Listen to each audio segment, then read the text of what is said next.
Então, pessoal, boa noite, né? Para quem não me conhece, eu sou o João Paulo. Eu, junto com algumas pessoas, venho desenvolvendo, né, um projeto chamado Novos Profissionais do Direito. E esse projeto ele está agora em fase de captação de recursos, né? E a ideia do projeto é que ele se torne um hub, assim, até falando sobre redes, né?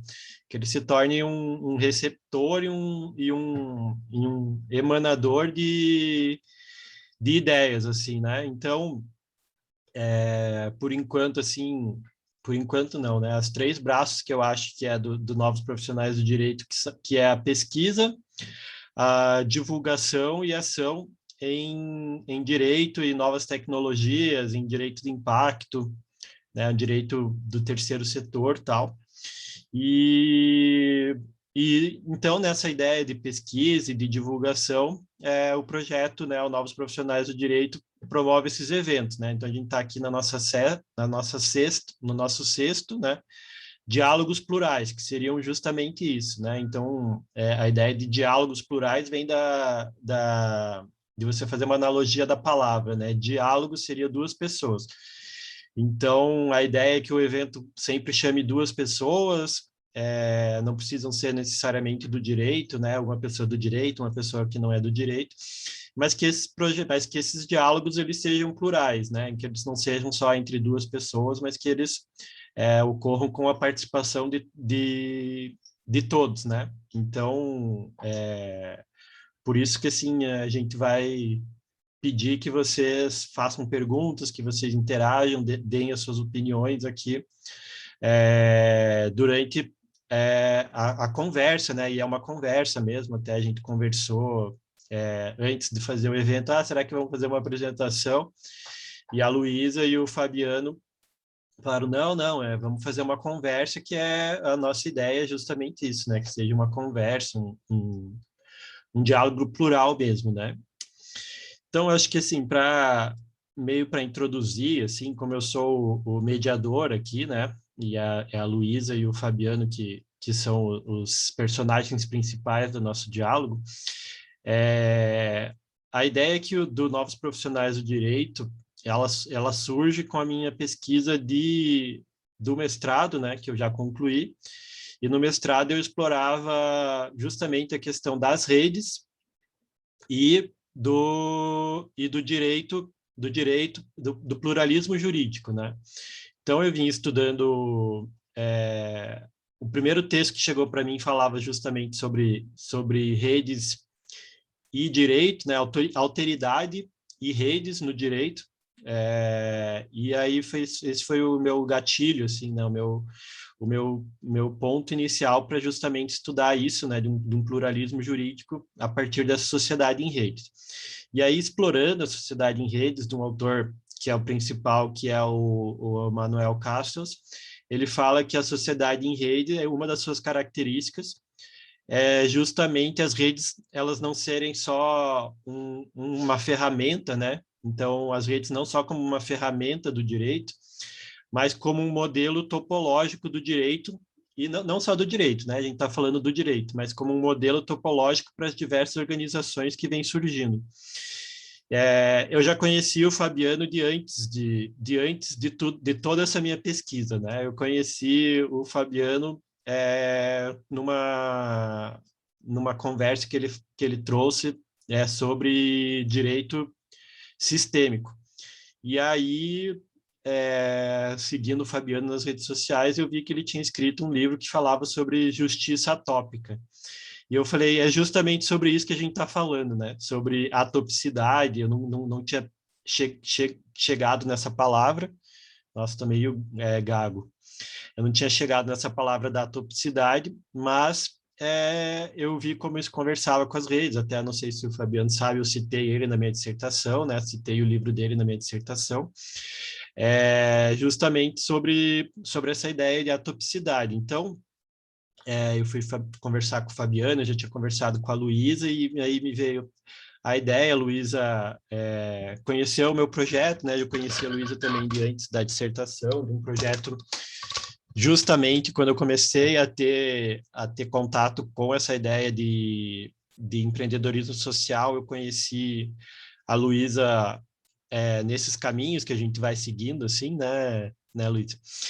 E aí eu estava conversando com a Luísa, ela veio conhecer o projeto e eu falei, você está trabalhando com isso, tem tudo a ver com o que eu venho pesquisando e eu vou chamar o Fabiano, vou ver se o Fabiano pode também falar sobre isso, assim. Então, eu acho que a primeira introdução que eu trago é justamente essa reflexão, né, do Manuel Castro sobre a sociedade em redes, sobre redes como um modelo topológico, né, um modelo de organização. Então, o outro autor, né, que me da alteridade rede, ele falava justamente sobre um modelo que substitui as pirâmides, né, os modelos piramidais. Mas eu acho que agora já está na hora de eu passar a palavra para o Fabiano explicar para nós sobre essa ideia de justiça utópica, como que ele chegou, né? Então, Fabiano, eu queria que você se apresentasse, né, para nós. Aqui eu chamo pelo nome, então você pode se apresentar, dizer os teus títulos, ou dizer o que você faz, ou dizer o teu signo, o que isso tem a ver com o teu trabalho. E depois eu passo a palavra para Luiz. Então, com você a palavra, Fabiano. Obrigado, João. Te cumprimento novamente, cumprimento a Luísa, a todos os que aqui se encontram, né? Eu vejo que tem alguns aqui, alunos também, meus aqui que estão presentes, e essa é a beleza, né, desse momento que nós temos de poder estar ligados com pessoas aí do mundo todo, né? E isso facilita muito. E tem tudo a ver com a questão de rede mesmo, né, João? Então, antes de títulos, né, ou ao invés de títulos, eu gosto de me apresentar como alguém que está tentando, há uns 6 ou 7 anos, sair desse paradigma do direito tradicional, né, mudar a chave do direito tradicional para um direito que olha e que privilegia as relações. Então, a minha trajetória sou formado em 2001, advogo na advocacia criminal, leciono aqui na Univar, em Itajaí, desde 2004, e até 2014, 2015, eu basicamente trabalhava com o direito tradicional, que é esse direito que nos é ensinado na academia, esse direito cartesiano, né, que todo mundo aprende e sabe como fazer muito bem feito, que é o litígio acima de tudo. E, para mim, não havia muito sentido nisso. Então, eu fui fazer meu doutorado e fui pesquisar justiça restaurativa. E aí as coisas começaram a mudar, né? Logo na sequência, então, eu trabalho com o livro Direito Sistêmico, que é esse livro aqui, que é esse que o João mencionou, né? Que é o primeiro livro que a gente trabalha sobre a introdução das constelações, ou eu gosto de falar até de uma forma mais ampla, né? Resumindo, seria a introdução das constelações no judiciário. Eu não vejo assim. Eu vejo que é a introdução do pensamento sistêmico no judiciário, que é muito mais amplo, né? E agora que a gente está tendo bastante críticas com relação às constelações, né? A questão de pseudociência e tal, que não vem ao caso entrar nisso aqui, mas esse movimento que foi trazido no judiciário, para o direito, a gente fez, então, de uma forma bastante didática com esse livro, e expandindo essa ideia de olhar o direito não mais dessa forma cartesiana, que tradicionalmente, né, e que a gente aprende e sai das faculdades. Então, acho que a base de toda a nossa conversa, ou da minha pesquisa, João, ela está sempre no pensamento sistêmico, no pensamento complexo, porque não há como a gente olhar para os conflitos de uma forma muito simplista como o direito olha. O direito tradicional olha para o conflito de uma forma muito simples. E o conflito, né, a violência, ela é algo muito complexo. Nós não conseguimos denominar ou trazer uma corrente para explicar a violência ou explicar o conflito. Há uma complexidade muito grande nisso. Então, eu não tenho como eu olhar para um fato que é complexo e apresentar uma solução simplista como o direito apresenta, né? E nós, eu falo isso, faço uma autocrítica de que nós, do direito, nós temos a pretensão, né, de dizer que a gente conhece violência, conhece conflito. Gente, a gente do direito, a gente não estuda nada sobre violência. A gente não conhece nada sobre conflito. Quem conhece conflito e violência é criminologia, psicologia, sociologia, coisa que a gente vê num semestre forçadamente dentro do direito. Então, a gente não conhece. O que a gente conhece é a legislação que trata de violência. Ponto. E sobre isso, né, nós não temos nenhuma capacitação para falar de violência. E muito menos falar de relações.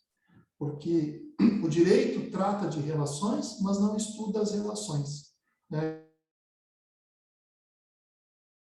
Mas não estudamos as relações nossa para com os demais. Então, eu vejo que há o direito não está focado naquilo que precisa. Claro, a gente precisa estudar o dogmatismo, mas o dogmatismo por si só é muito precário para a gente trabalhar numa sociedade tão plural como essa. Então, trabalhando com a justiça restaurativa, pesquisando, né, a justiça restaurativa como uma filosofia, uma forma de olhar o conflito como algo positivo e não algo negativo, você olhar o conflito para aprender com o conflito.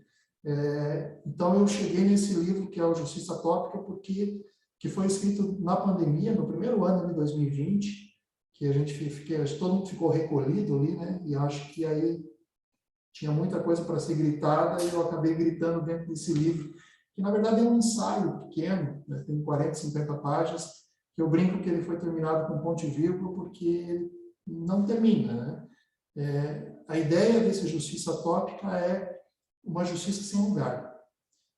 Não há um lugar para a justiça, né? A ideia de justiça que eu trago é uma ideia de equilibrar relações, que é uma ideia completamente diferente da ideia tradicional do direito, em que é uma justiça buscada a partir de uma decisão judicial. Eu acho tão infantil a gente ter que delegar para um terceiro para dizer o que é certo e o que é errado. Eu acho tão triste ter que ver um pai e uma mãe ter que delegar para um juiz para dizer qual é o valor da pensão. Sabe? Eu acho que a gente está numa sociedade muito infantilizada ainda com relação à ideia do conflito. E essa ideia da JR, a ideia do sistêmico, a ideia da justiça tópica, é justamente a gente empoderar as partes. É a gente devolver o conflito para quem precisa resolver o conflito, que são as partes que criaram o conflito. Então, é uma contramão, né, de tudo aquilo que o direito ensina. Ou seja, a gente precisa voltar para o social, olhar para as relações, e o judiciário apoiando, porque ele é muito forte, né, ele tem uma estrutura muito forte, dando um apoio, um suporte para que as pessoas possam, então, realmente olhar para essas relações em conflito e elas encontrarem uma solução para isso. Claro que isso é algo que demora, né, João? É algo que demora, é algo que não vai ser assim de uma hora para outra, mas eu vejo que muitos estudantes, muitos profissionais que tinham perdido o gosto pelo direito, muitos estudantes que estão iniciando agora, eles olham para essa nova proposta, né, e brilham os olhos. Ou seja, eu vejo um sentido agora. Eu vejo um sentido no direito para mim, que não é aquele direito só de briga, só de litígio, né, de petições, onde as pessoas acabam se agredindo, né, na escrita, na fala, mas claro que isso precisa ser construído. Então, a ideia do Atópica é perceber que todos nós somos atores para a realização de justiça. Nós, enquanto advogados, enquanto professores, enquanto mediadores, enquanto alunos, porque a ideia de concepção de justiça que eu penso é algo que está fora do judiciário. Eu posso trabalhar com a ideia de justiça no equilíbrio de relações dentro da minha família, dentro da minha empresa, né, nas relações sociais em si. Então, eu gosto muito, João, de trazer sempre isso para a sociedade, né, para a comunidade. E aí vem a ideia de rede, então. Daí, do meu doutorado sai esse livro aqui, que é o Justiça Restaurativa Diferenciada Integral, que é o sentido das restaurações comunitária e processual. E é justamente esse link que eu faço, ou seja, a minha proposta é, a justiça restaurativa, ela precisa sair do judiciário e vir para a comunidade. A gente precisa atuar preventivamente e não após a violência ter se configurado. Imagina isso dentro de uma violência doméstica, onde o judiciário vai trabalhar apenas quando já está no ápice da violência. E nós podemos trabalhar preventivamente isso, né? Dentro das escolas, num contexto social de comunidade, a gente consegue trabalhar isso. Então, a ideia justamente é você olhar e criar mecanismos para que essas relações elas possam ser equilibradas em todos os locais, e não apenas no judiciário, não apenas por uma decisão. Então, a ideia, assim, qual é a ideia de rede por trás disso? A ideia de rede é o que vai dar fundamento para tudo isso, porque eu não consigo fazer isso sozinho. Mesmo que o judiciário implemente a justiça restaurativa, que é o que já vem acontecendo, né, pelo CNJ desde 2016, desde que o judiciário implemente a justiça restaurativa, ele precisa, né, que as redes funcionem, porque ele precisa trabalhar em rede com outros órgãos. Ele precisa trabalhar em rede com o município, precisa trabalhar em rede com o Estado, porque eu preciso fazer um movimento restaurativo, depois essas pessoas precisam ir para a comunidade para receberem o apoio necessário. Então, a ideia de rede está muito ligada com a ideia de sistemas, com a ideia do sistêmico e com a ideia de complexidade. Então, tudo está casado. E tudo isso é uma mudança do pensamento cartesiano que a gente tem, que é um pensamento de divisão, um pensamento muito limitado e que já demonstrou, né, João e Luísa, que não tem força para trabalhar com essas demandas que nós temos hoje na atualidade. Eu acho que é isso em resumo, João, para o pessoal entender qual é o meu lugar de fala, né, para entender como eu tenho olhado para o direito nesses últimos tempos. Entendi. Duas coisas que eu falei que você falou, transmitir para um terceiro, né? E aí eu estava lembrando que não é só, se fosse só o juiz, tudo bem, né? Mas você transmite para todo um sistema judiciário, né? Que não é só o juiz que tem acesso àquela demanda e que vai dar opinião, né? Eu lembro que eu era estagiário de graduação, ou qualquer estagiário dentro do Ministério Público. E aí chegavam para mim demandas entre casais que eu tinha contato e que eu tinha que emitir opinião, por mais que não fosse a opinião que fosse assinada pelo promotor. Mas assim, chega no assessor do promotor, no promotor, no assessor do juiz, no juiz. Todo um sistema de pessoas, né, que vão ter que decidir e olhar para aquilo e dar sua opinião, por mais que a opinião, né, mas conversar sobre aquilo que é um sistema que equivalia a duas pessoas, né, uma disputa entre duas pessoas que envolve todo um arcabouço de pessoas e de tecnologias, tal. E aí eu falando sobre isso, sobre poder judiciário, né, e demandas alternativas, eu passo a palavra para a Luísa, porque ela para explicar para nós a questão da arbitragem, a questão de como ela chegou, explicar para nós, né, a empresa dela, a startup dela, e como que ela chegou, né, a montar isso. Também é bom que você fale sobre empreendedorismo, né, Luísa, porque a gente tem aqui bastante alunos também, né, como o Fabiano falou, muita gente que está na graduação também, e também é legal isso, porque você pode também mostrar para nós outros caminhos dentro do direito, né, é uma mudança não só de métodos, mas de paradigmas, né? Eu acho que complementando um pouco outra coisa que me veio à mente quando o Fabiano falou, né? Não adianta só você, agora o Poder Judiciário vai usar a justiça restaurativa, mas vai usar com o mesmo pensamento do método anterior, né? Como se fosse uma ferramenta de buscar a justiça e não um novo paradigma, né? Uhum. Então... Até só fazendo um comentário, Poder Judiciário utilizar a justiça restaurativa. Hoje eu tive uma audiência de conciliação, eu atuo como advogada, né? Então, eu tenho conhecimento sobre, mas eu não tenho muita experiência, assim, na atuação. E o incentivo à conciliação desde do novo CPC, né, de 2015, foi muito interessante. Vamos tentar tornar a audiência de conciliação obrigatória, claro, se as partes não quiserem, não precisa, mas para tentar incentivar um acordo inicial, para assim a gente tentar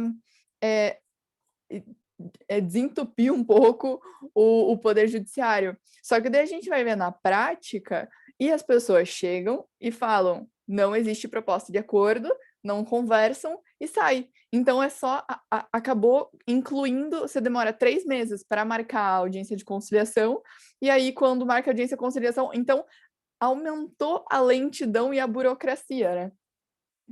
Eu seguro o microfone aqui, porque senão ele fica raspando na roupa, tá? E então é exatamente isso que você mencionou, João Paulo, se algo vai ser implementado dentro do judiciário, tem que ser entendido realmente qual que é o objetivo e tem que ser muito bem pensado, né? E algo tão complexo quanto justiça restaurativa, eu até tenho várias perguntas para fazer para o Fabiano, eu não consigo ver, acho que eu sou meio cética nesse ponto, como que algo tão complexo e profundo, que você precisa de uma sensibilidade e de uma vontade real de resolver o conflito e não de alimentar uma máquina de tanto investimento do poder dos gastos públicos quanto de pessoas que enquadram o judiciário e o legislativo brasileiro, eu não consigo ver como que isso poderia ser aplicado na prática, assim.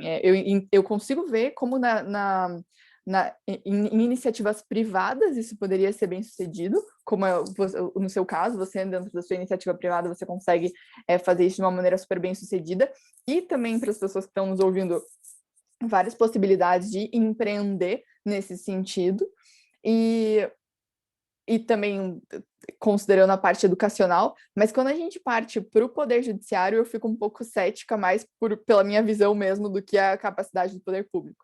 Mas, enfim, antes da gente entrar para a discussão, diálogo realmente plural, João, porque vai ter, como eu mencionei, eu tenho muitas perguntas para fazer para o Fabiano, tenho certeza que a gente vai, vou explorar bastante o conhecimento dele. Então, eu me chamo Luísa Dena, eu fundei a Arbion. A Arbion é uma câmara de arbitragem como um meio alternativo de resolver conflitos. Então, pensando na justiça de um modo mais estrito senso, né? Porque o Fabiano, ele explicou perfeitamente justiça em um sentido lato sensu, em um sentido mais profundo de importância das pessoas conseguirem chegar em uma solução para os seus próprios problemas, perfeito. Porém, a maioria das vezes, as pessoas, elas... Não sei se na maioria das vezes, mas hoje, na maioria das vezes, as pessoas, elas não tentam fazer isso, ou por uma falta de motivação interna, ou por uma falta de conhecimento também. E considerando isso, olhando hoje o Poder Judiciário com milhões de causas, com poucos, sem juízes suficientes para lidar com todas aquelas causas, pessoas um judiciário litigioso em excesso, que qualquer demanda é levada ao judiciário. Acho que eu nunca te contei isso, João, eu estava participando do NPJ, lá da PUC, e uma moça, ela queria processar o comerciante, porque ela comprou uma latinha de cerveja, um pack de cerveja e estava quente. Então, é uma litigiosidade em excesso que torna excessiva a capacidade, a demanda do Poder Judiciário, e assim existe esse aumento, essa luz para os métodos alternativos de resolução de conflito. Também pode ser chamado de métodos adequados de resolução de conflito, né? Mas eu gosto de usar alternativos porque deixa claro que é uma alternativa, que todas as pessoas, que o judiciário, ele pode ser adequado a algumas causas específicas. Dependendo se for juizado especial, ele também pode ser adequado. Por isso que eu considero uma justiça um método alternativo. E pensando, então, hoje nós temos 3 métodos alternativos de resolução de conflito principais, que é negociação, mediação e conciliação e arbitragem. E negociação, mediação e conciliação, as partes elas têm que entrar num acordo. Então, não existe que é algo que está muito relacionado aí à justiça restaurativa, que as pessoas, às vezes, auxiliadas por um mediador ou com a figura de um conciliador, elas entram em um acordo. Elas não delegam para um terceiro a jurisdição de decidir, o poder de decidir o que vai ser resolvido ali naquele conflito. Não pensando em conflito criminal, né? Pensando em conflito civil. E a arbitragem é em que as partes, elas veem que para aquela causa específica o Poder Judiciário não vai conseguir resolver e elas não vão conseguir chegar em um acordo, então elas resolvem entregar a decisão, o poder de decidir a solução daquele conflito nas mãos de um árbitro. O árbitro, ele atua como juiz daquela causa e a sentença do árbitro, ela tem a mesma equivalência legal que a sentença de um juiz, e é título executivo judicial, ou seja, não precisa ser homologado pelo Poder Judiciário depois que ela é emitida.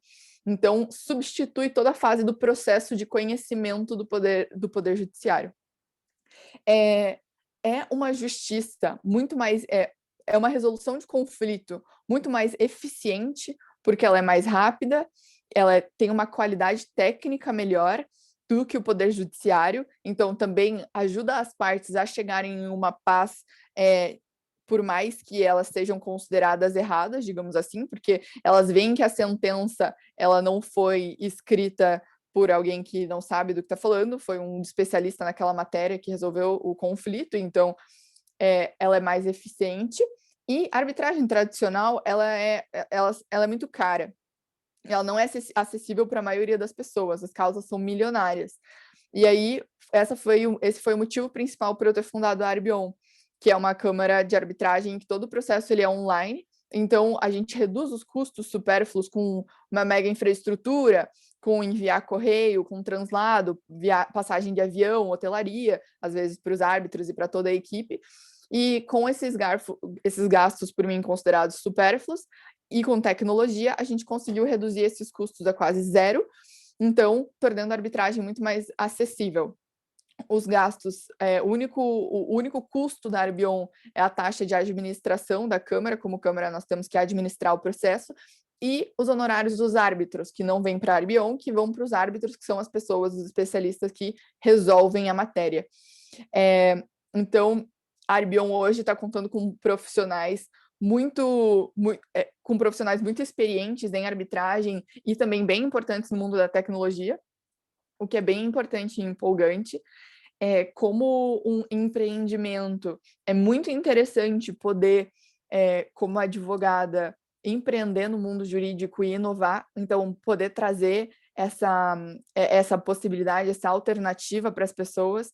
Algo que me inspirou muito foi os meus pais, porque eles têm empresas de pequeno e médio porte, e eu sabia que se eles tivessem que ir para o Poder Judiciário por algum conflito, provavelmente isso seria a sentença de morte da empresa, e eles não teriam dinheiro suficiente para arcar com os custos da arbitragem. Então, e eu também, como advogada, eu não queria viver num mundo que eu só podia lidar com o Poder Judiciário e arbitragem a custos milionários, assim.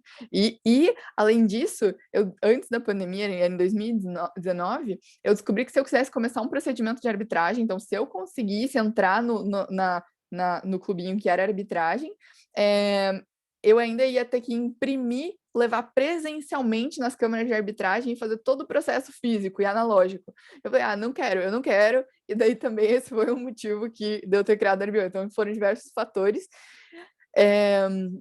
Eu acredito que com a Arbion a gente consegue que a Arbion ela contribui para chegar numa justiça mais eficiente.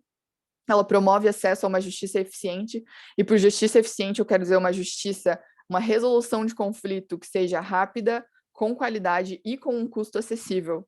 E enquanto as pessoas não encontram o centro e o equilíbrio para conseguir elas mesmas resolverem o conflito e participarem de uma justiça restaurativa, a Arbion ela faz um bom trabalho em resolver o conflito de uma maneira bem eficiente.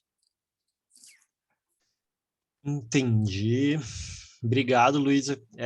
Eu acho que antes de eu começar a fazer perguntas, eu queria saber se alguém aqui que está ouvindo queria fazer alguma pergunta, né, Fabiana, antes da gente começar as nossas, as nossas conversas, para não ficar um clubinho aqui, né, usar a palavra que a Luísa falou, não ficar um clubinho aqui de nós três. Queria saber se alguém que está ouvindo gostaria de fazer alguma pergunta, de dar algum esclarecimento, falar alguma coisa.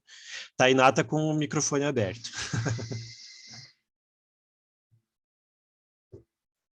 Espera aí que começaram a bater uma vitamina aqui, vocês ouviram? Estão ouvindo o barulho? Mas não tá aparecendo, Não, só você... tá bom.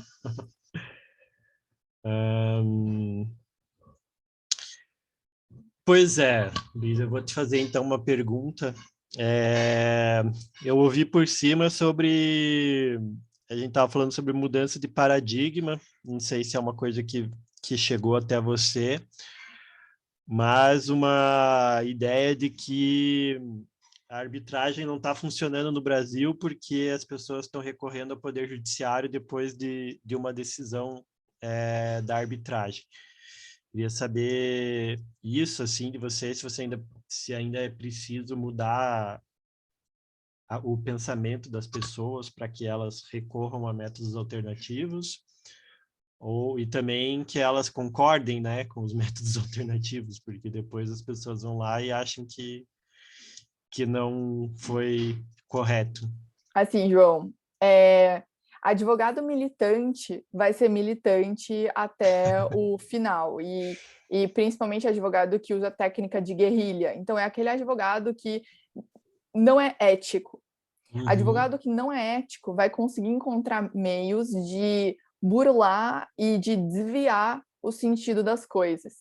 E, nesse sentido, por mais que o processo tenha sido absolutamente justo, com o devido processo legal e legítimo, ao final ele pode tentar, eu duvido que ele consiga, porque hoje a jurisprudência do Poder Judiciário ela é bem fixa e bem unânime, no sentido de que a sentença do árbitro ela tem a mesma equivalência da sentença de um juiz e só será anulado o processo de arbitragem pelas mesmas possíveis causas de anulação de uma sentença de um juiz, que é caso o juiz tenha provas de que o juiz foi corrupto, por exemplo, ou provas de preferência de uma parte. Então, são muito específicos os pontos de possibilidade de anulação da sentença de um árbitro. São muito específicos. E isso é um mito que eu já ouvi também. O mito a gente ouve a rodo, né? E esse é um mito, não é verdade. A sentença arbitral não pode ser revista pelo Poder Judiciário e só em casos muito pontuais pode ser anulada. Ocorreram alguns casos que ficaram mais conhecidos em São Paulo, mas poucos, acho que foi tipo 1 ou 2, de que o árbitro ele não exerceu o dever de revelação dele. O dever de revelação, o árbitro ele tem que revelar qualquer ato que as partes podem considerar que o torna dependente e parcial, porque o árbitro ele tem que ser independente e imparcial, como um juiz, ele tem que ser independente e imparcial. Então, se tem alguma coisa... Então, olha, isso até vai um ponto a mais do que o equilíbrio e a igualdade entre as partes que o Poder Judiciário. Se tem alguma coisa que ele acha que as partes podem achar que aquilo vai tornar ele dependente e parcial, ele tem que revelar. E isso é subjetivo em alguns casos. Por exemplo, eu sou árbitra e eu moro no mesmo prédio que o advogado de uma parte, sabe? Então, tipo, o dever de revelação, existem vários estudos, inclusive o Ricardo Dalmaso, que é um dos mestres de dever de revelação, as teses dele são utilizadas pelo STJ para decidir precedentes sobre a arbitragem, por exemplo, quando existem esses casos de que a arbitragem é levada para o Poder Judiciário, que são raros. Ele compõe o Conselho Deliberativo da Arbion. Então, o Conselho Deliberativo da Arbion ele é um órgão dentro da Câmara que toma algumas decisões até a constituição do Tribunal Arbitral. E são muitas pessoas envolvidas que estão ali tomando cuidado para o processo ser idôneo. Então, é raríssimo a possibilidade de realmente acontecer algum motivo para a sentença ser anulada pelo Poder Judiciário. Eu acho que talvez você esteja se referindo a um caso que envolveu o investidor minoritário da Petrobras, não foi? Não, eu não, é que foi uma coisa assim que me passou por cima, mas o que é esse caso? Pode falar. Esse caso foi quando teve alguns aqueles escândalos de corrupção que aconteceram envolvendo a Petrobras, e aí nos Estados Unidos, os investidores minoritários conseguiram processar por arbitragem a Petrobras. Só que aqui no Brasil, porque só arbitragem que envolve a administração pública, por envolver a administração pública, aí ela é mais delicada. Aí foi levado ao STJ, etc. Mas a arbitragem entre privados, entre empresas, é raríssimo ter anulação quando é uma câmara séria, como a Arbion, é raríssimo, raríssimo. E com a gente nunca aconteceu, nunca aconteceu. Tá. Eu acho que era mais ou menos isso também que você falou, né, dessa relação. Eu acho que é uma coisa que me vem muito à cabeça quando você falou isso, que mora no mesmo prédio, que o árbitro mora no mesmo prédio do advogado. Eu acho que é uma coisa que me vem muito à cabeça é o fato quando aparece, não, mas o ministro da STF estudou com não sei quem, estudou com advogado. Acho que isso acontece justamente porque a gente tem uma elite muito fechada, né, de poucas famílias e pessoas que moram no mesmo bairro e que estudam nas mesmas escolas que decidem as coisas, né, geralmente, né. Então, acho que essa é a minha visão que eu tenho, né. Assim, como a gente não tem uma diversidade ainda, né, que eu acho que algumas coisas, por exemplo, né, as cotas, assim, elas servem justamente para dar uma diversidade sobre as pessoas que decidem e as pessoas que, né, que trabalham, assim, em qualquer profissão, né, de elite, assim. Eu acho que enquanto a gente não tem isso, enquanto isso não realmente o árbitro vai morar no mesmo prédio, porque a gente tem poucas pessoas e poucas famílias que detêm todo o poder de decisão e o poder econômico, né?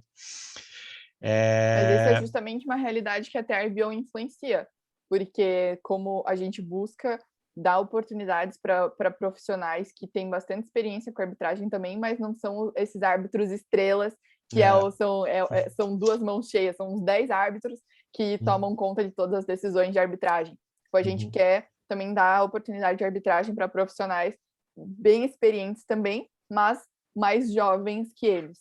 Entendi.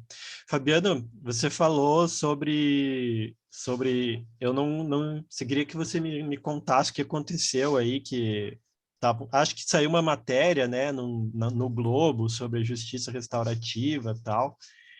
E aí, queria que você contasse o que aconteceu e a tua opinião sobre o que aconteceu, porque até aquele juiz, né, o Sami, né, alguma coisa assim, fez um vídeo para explicar e tal.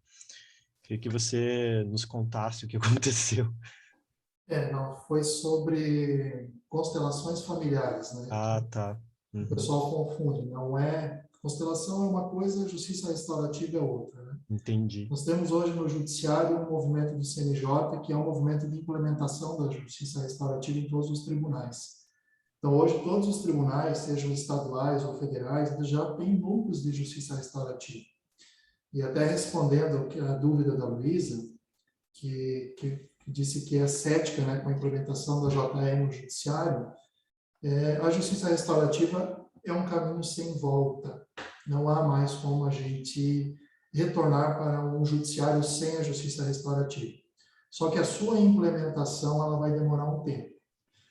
Veja, nós estamos desde 2016 com movimentos institucionais para colocar ela dentro do judiciário.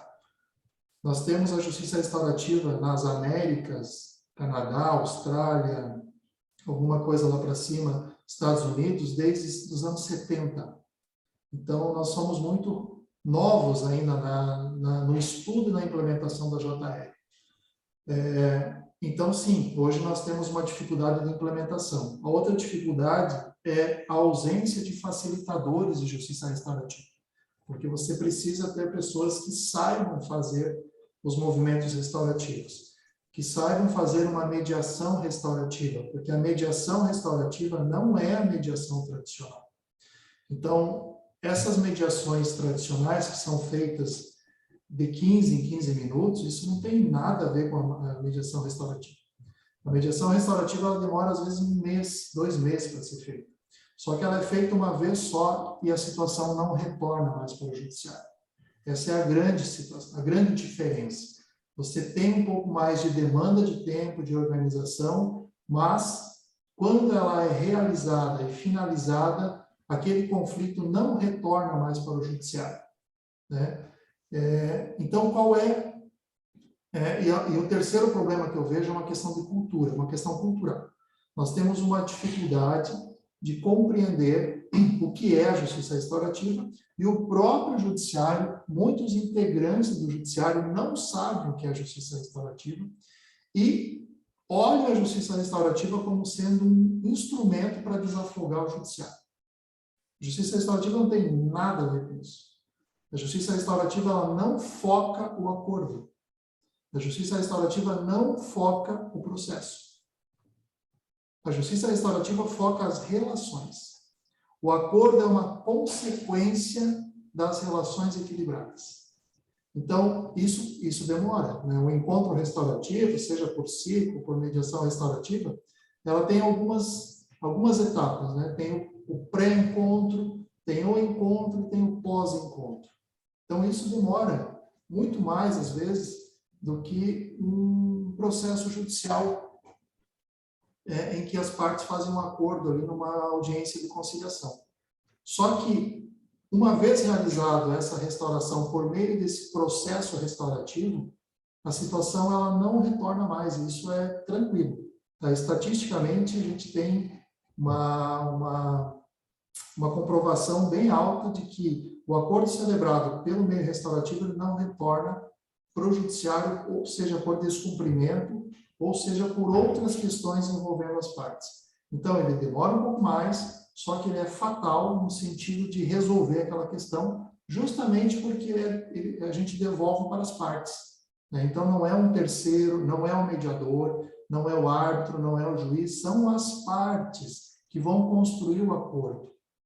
Claro, isso precisa que as partes queiram, precisa que as partes tenham condições emocionais para isso. Então, assim, não é em todo o processo que cabe a justiça restaurativa. Não é em toda a situação que é cabível. Mas é um caminho que não tem mais volta. Tá? Eu vejo o direito do futuro como sendo um direito que vai estar trabalhando justamente com esse movimento. Só que, para isso, a gente precisa vencer essas dificuldades, seja de incompreensão, porque é uma matéria que não se ensina na faculdade, as pessoas não sabem o que é isso, né? É uma dificuldade cultural, porque as pessoas têm pressa para que alguém resolva o problema delas, então é uma questão cultural, e é uma incompreensão mesmo, e uma ausência de disponibilidade para assumir, para ser autorresponsável pelas suas questões. Então, eu acho que o grande equívoco do judiciário, em alguns momentos, é olhar a justiça restaurativa como sendo uma salvador da pátria específica só para resolver processo. Enquanto for olhado assim, a coisa não vai andar, né? Então, a justiça restaurativa tem uma política, tem uma resolução do CNJ, está implementado em todo o judiciário e não volta mais, não tem mais como a gente retroceder. Constelação é outro papo. Constelação familiar é outro papo, tá? O judiciário não implementou dentro do judiciário como uma política institucional. Nós temos as constelações como terapias breves lá no SUS, tá? Então, o que acontece é que alguns movimentos, alguns juízes, né, fazem esse movimento de trazer a constelação para dentro do judiciário. Então, a crítica que foi trazida foi justamente isso, né, que não teria uma comprovação que seria uma ciência, enfim.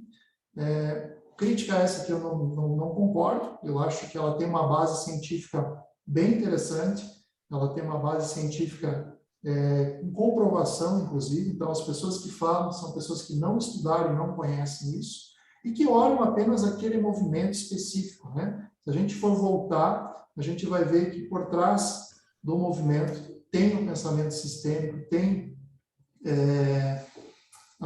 várias bases da psicologia e da psicanálise também, então, que são ciências, né?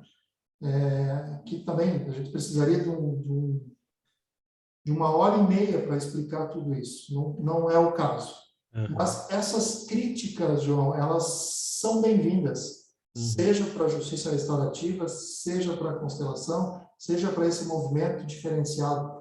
Porque quando a gente se posta, a gente se coloca numa postura sistêmica, de olhar o direito e as relações de forma sistêmica, a gente não pode excluir ninguém, nem mesmo o litígio, nem mesmo as críticas. Então, quem está nesse movimento restaurativo, ele não faz crítica para quem não é do movimento, né? Ele não olha assim, você é litigioso, não tem espaço aqui. Não, você tem espaço aqui. Porque para muitas pessoas o litígio é necessário. Para muitas pessoas o litígio ainda é importante. E essas pessoas que precisam do litígio, que precisam brigar, que precisam ir até o final, muitas vezes lá no final elas vão se dar conta da importância delas resolverem as questões. Mas elas só conseguiram isso porque elas brigaram até então. Então, nesse caso, o litígio ele foi importante. Então, a gente não exclui nada. O olhar restaurativo, a postura sistêmica é uma postura que engloba todo mundo, inclusive aqueles que fazem a crítica. A crítica é muito bem-vinda, né? Mas, então, para quem não conhece, né, a justiça restaurativa, para quem não conhece esse movimento sistêmico, não vai conhecer isso nas faculdades, vai ter que fazer essa pesquisa fora, vai ter que fazer cursos fora, vai ter que fazer leituras fora, né? Porque pouquíssimos hoje trabalham, tem linhas de pesquisa em mestrado, por exemplo. Eu tive que fazer o meu doutorado lá em Portugal, porque aqui não tem linha de pesquisa que trabalhe com isso. Então, a gente tem que sair para trazer agora para cá, para começar a implementar isso dentro das instituições. Mas é um caminho interessante, é um caminho que olha, que privilegia muito as relações e tem um olhar muito humano de respeito, né? A base de tudo isso está a comunicação não violenta. Então, veja, a gente está trabalhando sempre com um olhar muito crítico, no sentido de como que eu, enquanto facilitador, mediador, me porto, né, na frente das pessoas, né? É um convite também para o autoconhecimento muito grande. Então, é muito diferente. Quem começa a estudar isso no direito, ele deixa o tecnicismo, ele deixa aquele olhar prático, né, para resolver o problema e acabou, e começa a se interessar pelas questões realmente que são importantes, que eu acho que é a questão da relação. Uhum. Achei interessante que você falou logo no começo essa ideia de que a justiça restaurativa ela só chega ao fim quando o litígio já está resolvido, né? Não com um acordo necessariamente, né? Então é aquela ideia que se ainda existe o litígio é porque ainda não chegou ao fim a justiça restaurativa, né? Então é uma ideia que se fala muito, assim, né, em outros aspectos, mas eu trouxe para cá, assim, você fala assim, se está ruim ainda é porque ainda não acabou, né, essa ideia de, como é que fala? De autoajuda, assim, né, mas é mais ou menos isso, né, uma coisa mais, assim, se ainda existe litígio é porque ainda não foi resolvido, né, então não tem essa ideia de que ele não funciona, né, porque se não foi resolvido é porque ele ainda não foi terminado, né. E Uma aí, questão que eu fiquei, Fabiano, como que é a capacitação das pessoas, dos profissionais especialistas em justiça restaurativa? Então, aquele que facilita a justiça restaurativa, né, é chamado facilitador.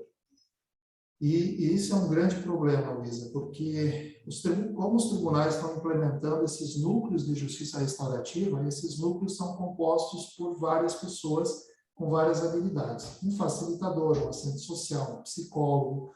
Então, é um núcleo, tá? Não é apenas uma pessoa. É um núcleo que vai estudar o contexto daquele processo para, então, fazer a intervenção. Mas quem conduz toda a questão ali no dia, ali, que faz o encontro, é o facilitador. Os demais, eles ficam de sobreaviso e ficam dando um suporte, né, no pré e no pós.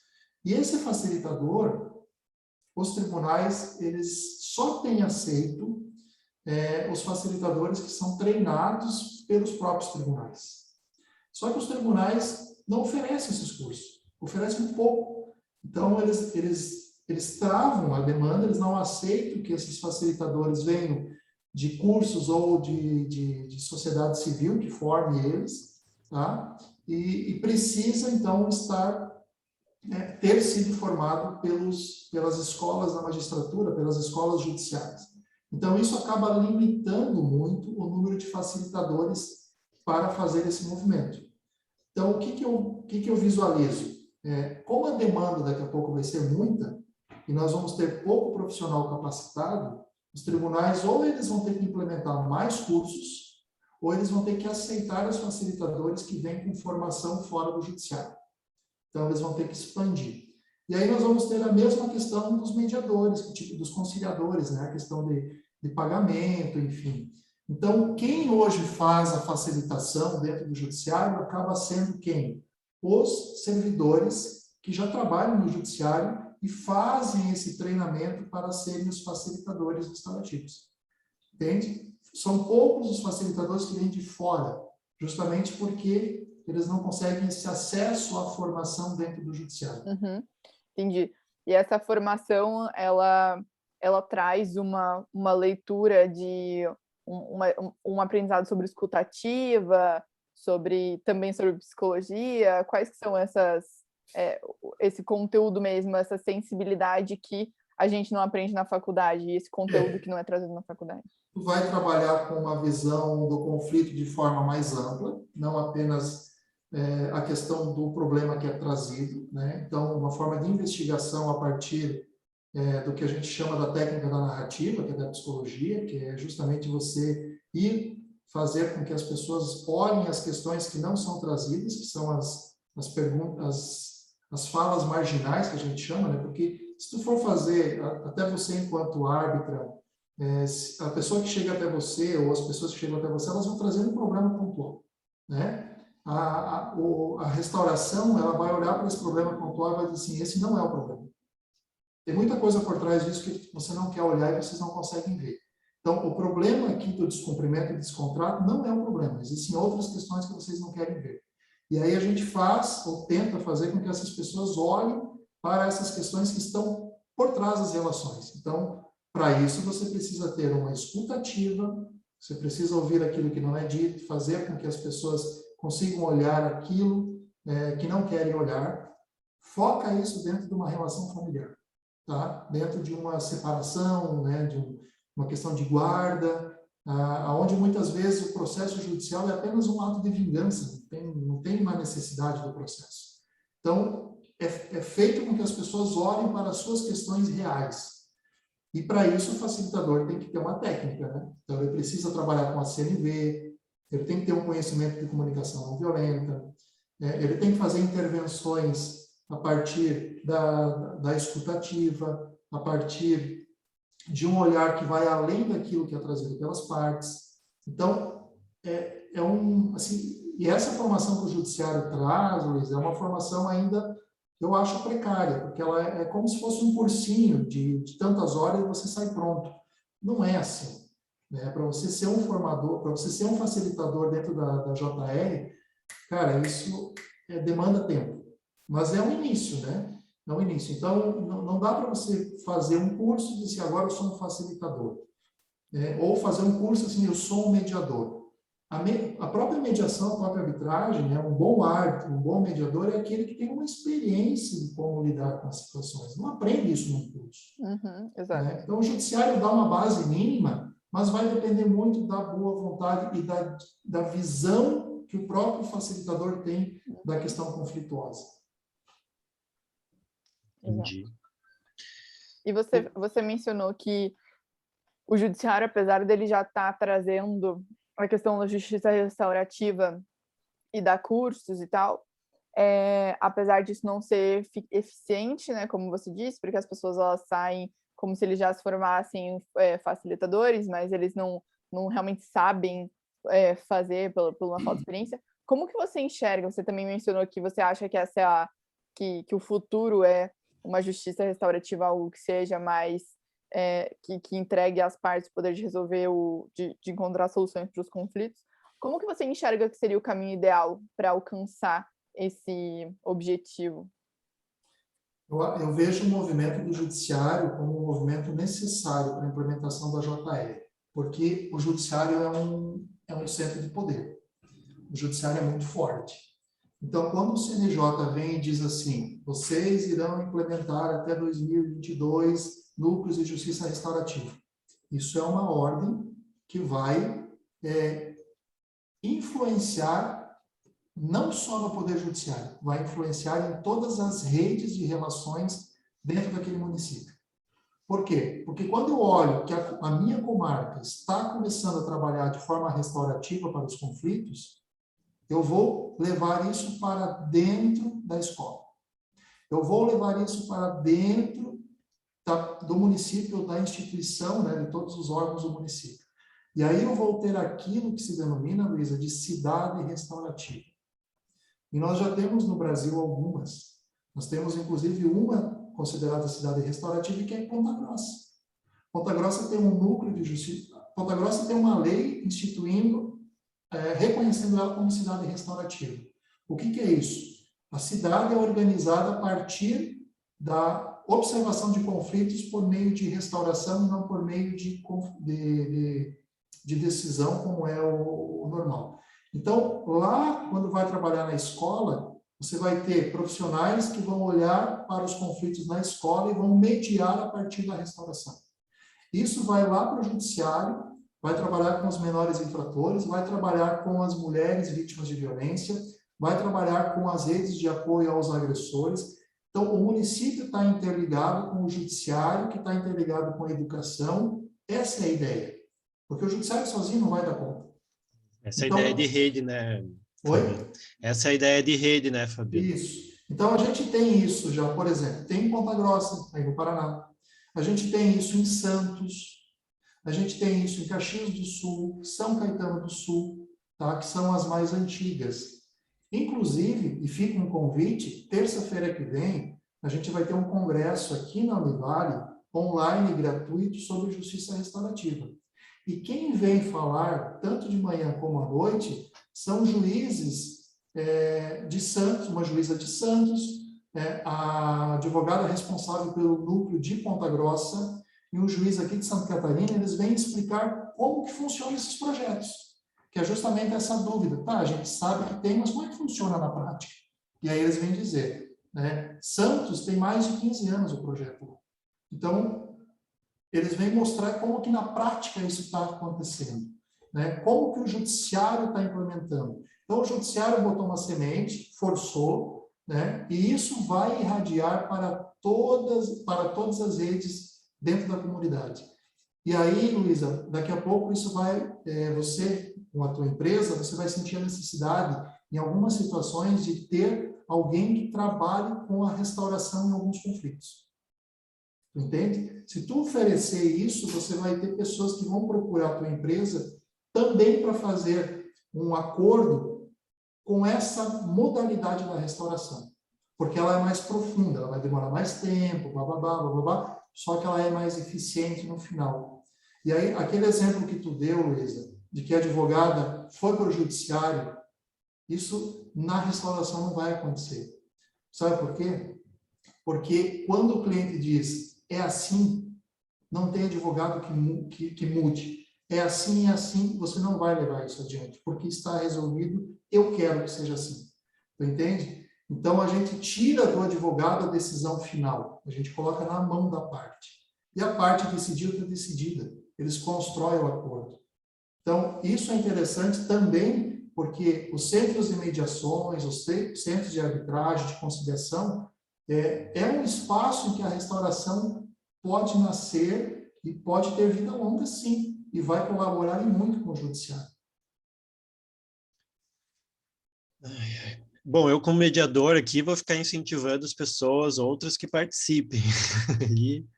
Se alguém tiver dúvida, né? Alguma dúvida. O que a gente acha importante, às vezes não é o que as pessoas acham que é importante para elas, né? Quem tiver alguma pergunta, faz. que aí a gente vai...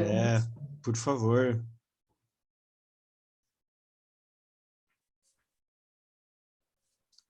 Ellen, quer fazer alguma pergunta? Você está aí? Vou começar a provocar as pessoas para que falem. Até vou, enquanto elas não perguntam, complementando o que a Luísa perguntou antes. Pode fazer a pergunta pelo chat também, né? Na verdade. Eu tenho um curso de Justiça Restaurativa online, tá? Que é um curso, valor simbólico, ganha um livro ainda, que é justamente para divulgar. Está na 10ª turma. Sabe quem está vindo fazer esses cursos? Estão vindo os facilitadores de justiça formados pelos tribunais de justiça restaurativa. Não, mas eles já não são formados? São. Mas por que eles estão vindo? Porque o judiciário dá uma formação que é insuficiente. E aí eles estão tendo que buscar fora para estar sempre atualizado, porque, como eu disse, o conflito é algo complexo. Você não vai conseguir trabalhar dentro de uma resolução de conflito lendo apenas um ou outro livro ou tendo um ou outro roteiro. Tu tens que ter uma amplitude de visão para aquilo. Então, eles estão vindo justamente para buscar esse conhecimento, para agregar aquilo que o judiciário não consegue estabelecer para eles. Né? E aí fica um paralelo muito parecido. A gente sai da faculdade, mas se não fizer uma pós, um mestrado, 2 pós, parece que a gente não aprendeu tudo aquilo que precisava, né? Então, é mais ou menos isso. O pessoal está indo, né? Está se formando no judiciário, está tendo curso de formação de JR, mas estão buscando fora porque ainda é insuficiente que o judiciário está oferecendo.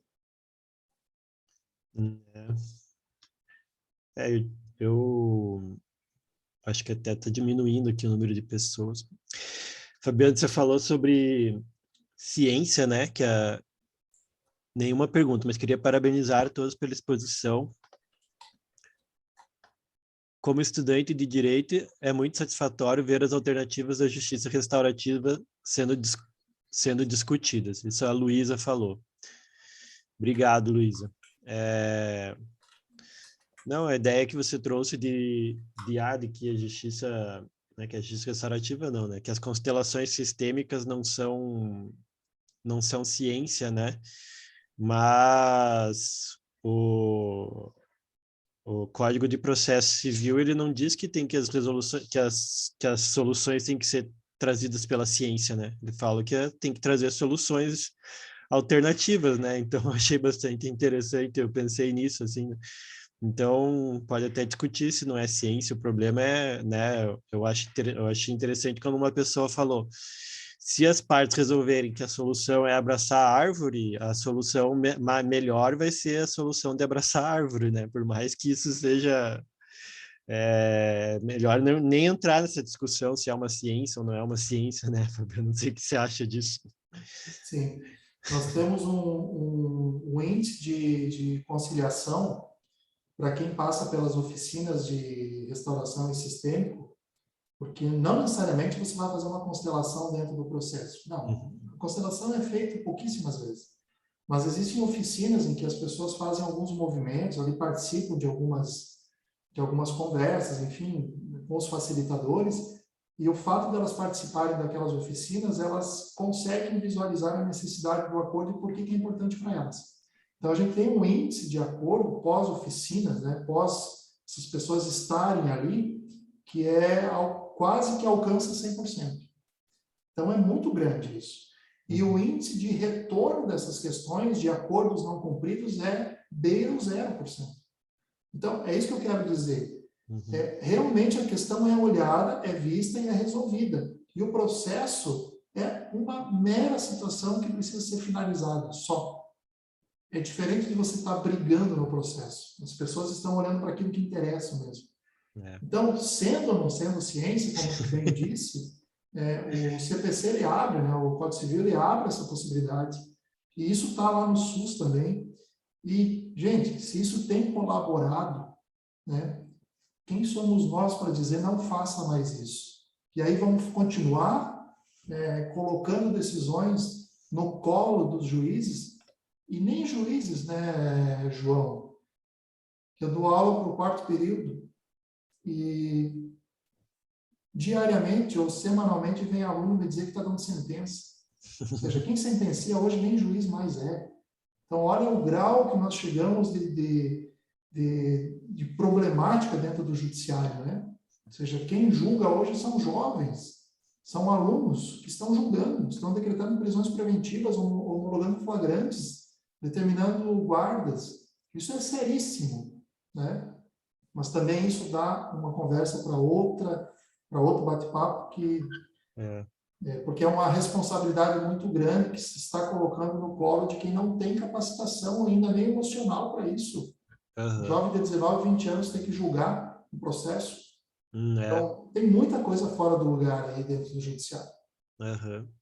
Eu acho que também a gente já fez 1h10 aí de conversa, era mais ou menos o que a gente estava planejando, né?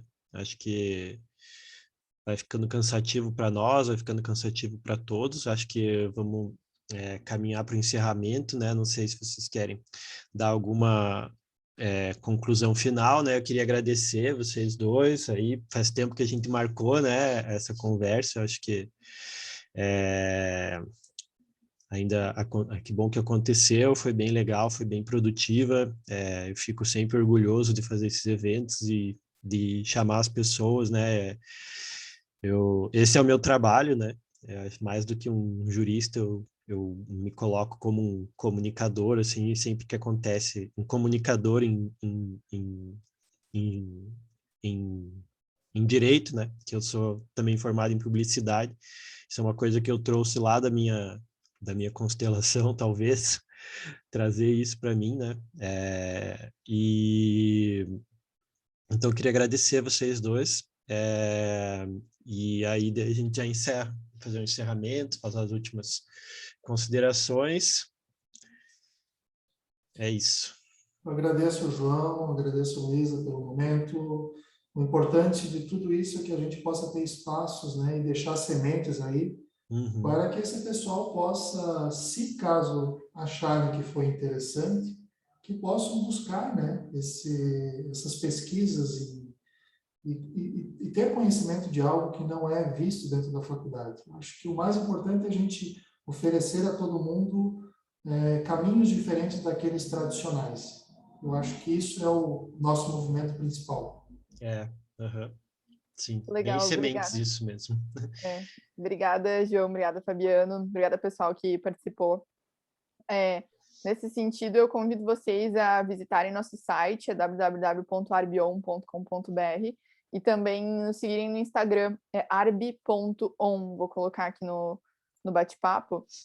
Eu sempre estou postando conteúdo sobre arbitragem de um jeito acessível, então não requer nenhum tipo de conhecimento prévio para quem está lendo.